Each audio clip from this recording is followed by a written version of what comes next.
অপরিসীম গুরুত্ব মাহে রমজানের। ইয়া আইয়ুহাল্লাযীনা আমানু কুতিবা আলাইকুমুস সিয়াম কামা কুতিবা আলাল লাযীনা মিন ক্বাবলিকুম লাআল্লাকুম তাত্তাকুন। আল্লাহ বলেন, হে বিশ্বাসী সকল, তোমাদের উপরে সিয়াম সাধনাকে ফরজ করা হলো যেমনি করে তোমাদের পূর্ববর্তীদের উপরেও ফরজ করা হয়েছিল, লাআল্লাকুম তাত্তাকুন, যাতে করে তোমরা আত্মশুদ্ধি লাভ করতে পারো, পরহেজগারিতা অবলম্বন করতে পারো, আত্মমর্যাদাকে আরো বৃদ্ধি ঘটাতে পারো। আল্লাহ সুবহানাহু ওয়া তাআলা তার জন্য রমজান দিলেন। এই রমজানের সিয়াম সাধনা প্রত্যেক প্রাপ্ত বয়স্ক বয়স্কা সকলের উপরে ফরজ। আইয়ামান মা'দুদাত ফামান কানা মিনকুম মারিদান আও আলা সাফার। আল্লাহ সুবহানাহু ওয়া তাআলা এরপর বলেন, যদি তোমরা সফরে থাকো অথবা অসুস্থ থাকো তখন তোমাদেরকে রুখসাত দিলাম, ছাড় দিলাম।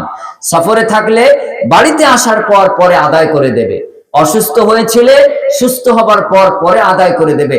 রমজানের সাধনা পূর্ণ হয়ে যাবে, তোমরা মর্যাদা পাবে, তোমাদের মর্যাদা বৃদ্ধি করে দেওয়া হবে।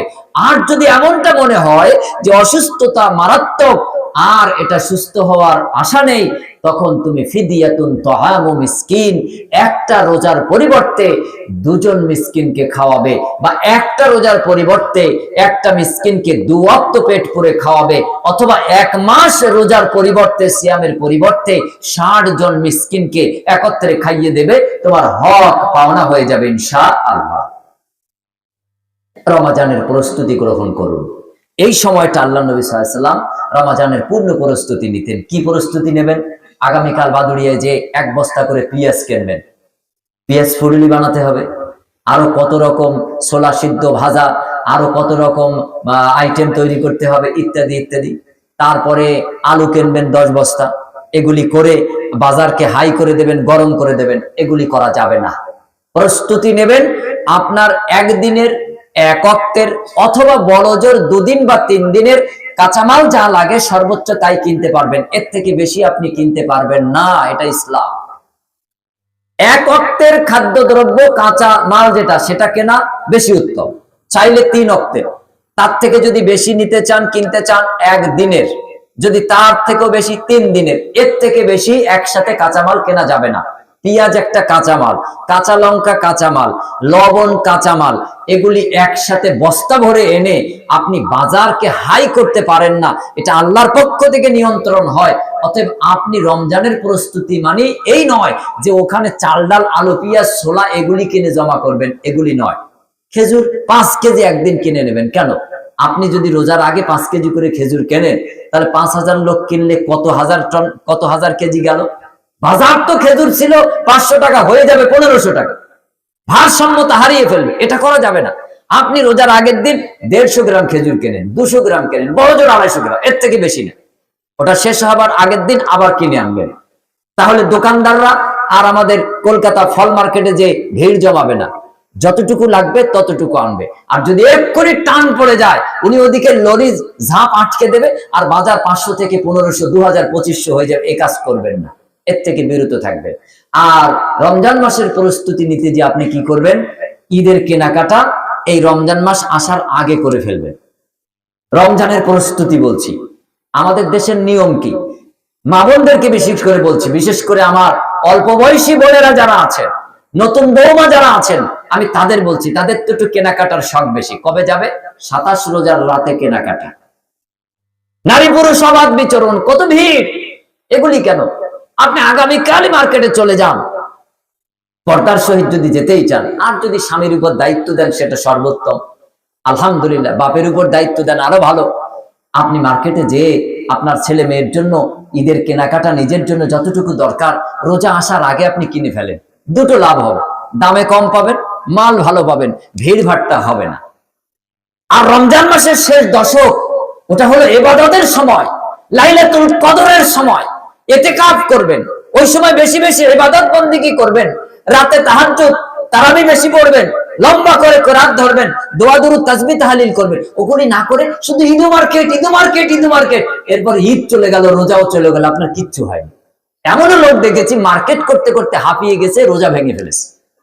এমনও লোক দেখেছি বলছে আগামীকাল কলকাতা শপিং মলে যাবো, আজকে রোজা থাকা যাবে না, ফ্যামিলি সহ গাড়ি ভর্তি করে রোজা না রেখে চলে গেছে। সারাদিন কষ্ট হবে। চিন্তা করেন আপনি কি রোজাদার। এটার নাম রোজার ঈদ নয়, রোজার প্রস্তুতি নিন। ঈদে যদি কেনাকাটাই করা লাগে তো রোজা আসার আগে কিনে ফেলেন।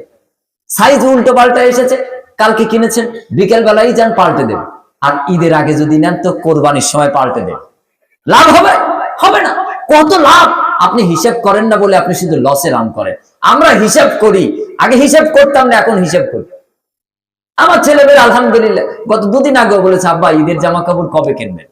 আমি ধারা একটু সুযোগ হোক, কিনে দেবো দু একদিনের মধ্যে, যা দেয় গেঞ্জি জামা জুতো, আলহামদুলিল্লাহ। কিন্তু রোজার শেষ দশকে কোনো কেনাকাটা আমরা যাব না। ওই দোকানদাররা কি করে দেখি পাঞ্জাবির দাম 700 টাকার পাঞ্জাবি 1700 করে, 70 টাকার জামা গেঞ্জি কি করে 350 টাকা করে, একটু দেখি। উপরে সিল তোলার সময় থাকে না, তার উপর সিল মেরে দেয়। একটু ঈদের সময় খুঁজে দেখবেন যে রেটটা লেখা আছে এমআরপি, ওই জায়গায় আরএস, ওই জায়গায় একটু তুলে দেখবেন, দেখবেন তলায় একটা আছে, মানে রোজার আগের মাসে ছিল আর ওইটা ঈদের আগে দাগিয়ে দিয়েছে। লেবারকে বলেছে দোকানদার মালিক, ও সময় পায়নি তুলে ফেলার, ওর উপর ঢেকে দে। একটা দেখবেন ওর উপর নিচে কমপক্ষে 2-3টে আছে। গত বছরের পচা ঘাট বাক্স পাল্টে দিয়ে কভারিং করে দিয়ে ঈদের পাঞ্জাবি, ঈদের টুপি, ঈদের আতর। বাহ, গত বছর 300 টাকায় নেননি, এবছর 1300 টাকায় নিয়ে এসেছে, বলছি ঈদের অফার। এগুলো ভিত্তিহীন কথা, এর কোনো মূল্য নেই। অতএব আপনি ঈদের কেনাকাটা রমজান মাসের শেষ দশক ইবাদত থেকে বঞ্চিত শয়তানের ফর্মুলায় যাবেন না, রোজার আগে কেনাকাটা করে ফেলেন। আলহামদুলিল্লাহ অনেক উপকার আমাদের হবে। 2, আপনারা রোজার প্রস্তুতি নেন এখন থেকে। নফল রোজা প্রয়োজনে ছেড়ে দেন, করবেন না। এই আইয়ামে বীজের 3টা হয়ে গেল, এরপর রমজান আসার আগ পর্যন্ত আর নফল রোজা আপনার দরকার নেই। যদি পারেন করেন, রোজার 2-3 দিন আগে অবশ্যই ছেড়ে দেবেন। রোজার চাঁদ উঠে গেল, সাহারি খাবেন, ভোর রাতে উঠবেন, কম হলেও খাবেন। অবশ্যই সাহারিতে বরকত রেখেছে আল্লাহ সুবহানাহু ওয়া তাআলা, খাবেন। অনেকে আছে না খেয়ে রোজা রাখে, এটা ঠিক না। তবে সাহারি খাওয়া ফরজ নয়, খাওয়া বরকতপূর্ণ, শরীরের জন্য স্বাস্থ্যকর, এটা খাবেন আলহামদুলিল্লাহ। এরপরে আপনি কি খাবেন? সাহারিতে পানি জাতীয় খাদ্য বেশি খাবেন, ভর্তা জাতীয় খাদ্য বেশি খাবেন, গরু পাক এটা বাদ দেবেন। যত নরম পাকের খাবার আছে তাই আপনি খাবেন। খেজুর খাবেন সাহারিতে, আবার ইফতারিতেও খেজুর দিয়ে ইফতার করবেন। খেজুর না থাকলে পানীয় দিয়ে ইফতার করবেন। আর ইফতারিতে কি খাবেন? সব পেঁয়াজু, আলুর চপ, বেগুনি, ছোলা ভাজা, এই পচা তেলে ভাজা কোনো কিছু খাবেন না। এগুলি খাওয়ার মাধ্যমে রোজার যে উপকারিতা সেটা আমরা নষ্ট করে ফেলি। দিনী ভাইদের পায়ে হাত দিয়ে বলছি, আমি আপনার ছোট ভাই হিসেবে বলছি, যে রোজার যে উপকারিতা, সিয়ামের যে শারীরিক উপকারিতা, রোগ মুক্তির যে আল্লাহ প্রদত্ত ব্যবস্থা, এটাকে আমরা নষ্ট করে দেই শুধু এই চপ, ছোলা ভাজা আর এই পচা পাম অয়েলের ভাজা সিদ্ধ খেয়ে খেয়ে। আমরা রোজার যে শারীরিক উপকারিতা এটা আমরা নষ্ট করে দিই। এগুলি একেবারেই ইফতারিতে রাখবেন না। আল্লাহকে সাক্ষী রেখে বলছি, এই বছরই আপনি কাজে লাগান, দেখেন রোজার গ্যাস্ট্রিক 100% সুস্থতা হয়ে যাবে। যার গ্যাসের সমস্যা আছে, প্রেসারের সমস্যা আছে, সুগারের সমস্যা আছে, তারও উপকারিতা আছে। শুধু ভাজা পোড়া খাওয়া বন্ধ করেন। সাউথ ইন্ডিয়া যাবেন, ওরা ইফতারিতে ওই মাটির পাত্র নিয়ে মুড়ি দিক, কিছু থাক, চিড়া থাক, এরপর কতগুলি পানি ঢেলে দেয়, তারপর গুলে চুমুক দিয়ে খেয়ে নেয়। আরাবিয়ানদের দিকে যাবেন, দেখবেন তাদের খাদ্য তালিকার মধ্যে ফল জাতীয় খাদ্য বেশি। আর আমরা পশ্চিম বাংলার এত হতভাগা জাতি যে আমাদের এত ফল, এত কিছু থাকতে, ফলমূল থাকতে, আমাদের ওই পেঁয়াজ ফরলি আর ছোলা ভাজা আর আপনার ওই আলুর চপ, বেগুনি আর সিঙ্গারা, ওটা ছাড়া তো কাজই মেটে না।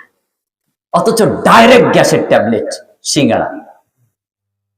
সিঙ্গারা যারা ভাজে ওদেরকে জিজ্ঞেস করবেন গায়ে হাত দিয়ে, ভাই গতকালকের তেল না গত সপ্তাহের তেল? ও শুধু মুচকি হাসবে, ও শুধু মুচকি হাসবে। আর কোন মিষ্টির দোকানে, কোন সিঙ্গারা ভাজার দোকানে যদি সিসিটিভি থাকে, 1 মাস আগের সিসিটিভি একবার একটু নিয়ে পরীক্ষা করবেন, দেখবেন গতকাল যতটুকু ছিল করার নিচে 1.5 কেজি, ওতে আবার 5 কেজি ঢেলেছে।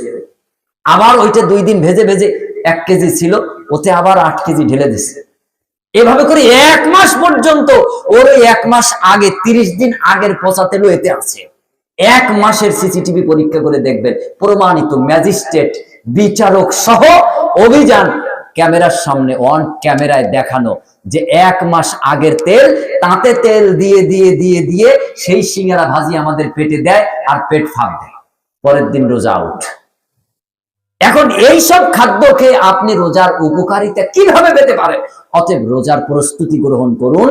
সেই প্রস্তুতি মানে সরিষার তেল আর সয়াবিন তেল কিনে আপনার কি বলে গোডাউনজাত করা না। আপনি শরীরকে সুস্থ রাখুন, সবল রাখুন, নফল রোজা একটু কম এখন থেকে করুন। এই সিয়াম সাধনায় আপনি কি করবেন? সাহারি খাবেন। এরপর আপনি সারাদিন ইবাদত বন্দিগিতে কাটাবেন। হালাল কাজকর্ম যতটুকু করার সেটুকু করবেন। অহেতুক কথাবার্তা বলবেন না, ফাহেসা কথাবার্তা বলবেন না, মিথ্যা কথা বলবেন না। এরপর আপনি ইফতারির সময় পানীয় জাতীয় খাদ্য নিয়ে আপনি ইফতারিতে বসবেন। চিড়ে ভিজানো খান, কোনো অসুবিধা নেই। কিন্তু আমরা বাঙালি, যদি কেউ চিড়ে ভিজানো মসজিদে দেয় বলবে কি কিপ্ট। অথচ আপনার জন্য 10টা লেডিকেনি না দিয়ে যে একটু চিড়ে ভিজিয়ে দিল, ওটাই শরীরের জন্য উপকারী। আপনি যদি পারেন ওই ভিজানোতে আরো 1 মগ পানি ঢেলে দিয়ে এবার আপনি চুমুক দিয়ে খান, এটা উপকারী। আমি বলছি না আপনাদেরকে যে চিড়ে ভিজানো খাওয়ার জন্য। আপনার জন্য রয়েছে আঙ্গুর, আপনার জন্য রয়েছে খেজুর, আপনার জন্য রয়েছে আপেল, আপনার জন্য বেদানা, আপনার জন্য আর কিছু না থাক বাংলা ফল শসা তো আছে। তাও যদি না হয়, এত সুন্দর রং বিশিষ্ট টমেটো থাকতে আপনি কেন অন্যদিকে দৌড়াচ্ছেন? কেন আপনি চর্বি দিয়ে খিচুড়ি খেয়ে সেই খিচুড়ি দিয়ে ইফতারি করতে যাচ্ছেন? আপনার শরীরের স্টমাককে আগুন করে দেয়। সারাদিন না খাওয়ার পর যেই এই চর্বিগুলি আপনার স্টমাকে পড়ে, হাই হয়ে যায়, বাস্ট হয়ে যায় না, এটাই আল্লাহর দয়া।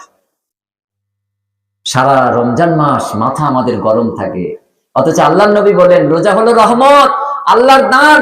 বান্দাকে আল্লাহ এই রোজা দিয়েছে তাকে ধৈর্য শেখানোর জন্য, ক্ষুধার অনুভব করানোর জন্য। আর আমাদের নাকি মাথা গরম হয়। অতএব ধৈর্যশীল হন। ধৈর্য আল্লাহ সুবহানাহু ওয়া তাআলা আমাদের জন্য একটা ফল স্বরূপ দিয়েছে, সেই ফল যেন আমরা খাই, এর উপকারিতা যেন আমরা পাই। আল্লাহ আমাদের তৌফিক এনায়েত করুক, আমিন। অতএব আমরা যেন এই রমজানের প্রস্তুতি নিয়ে রোজার জন্য আমরা পূর্ণ প্রস্তুতি গ্রহণ করি। নারী পুরুষ নির্বিশেষে, প্রাপ্তবয়স্ক বয়স্কা, সুস্থ সবল প্রত্যেকে বাধ্যতামূলকভাবে রোজা রাখতে হবে।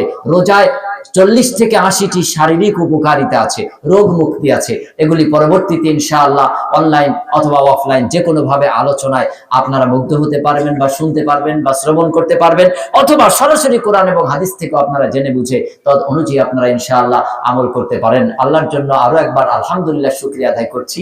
দেখতে দেখতে ইনশাআল্লাহ আমার যে সমস্যা, পেটের যন্ত্রণা, আল্লাহ মাফ করে দিয়েছেন, আলহামদুলিল্লাহ। তো লম্বা আলোচনা হয়ে গেল, আমি আর আলোচনা লম্বা করছি না, এখানে আলোচনা ইতি করছি। এখন আপনাদের আকর্ষণীয় কয়েকটি প্রশ্নের উত্তর।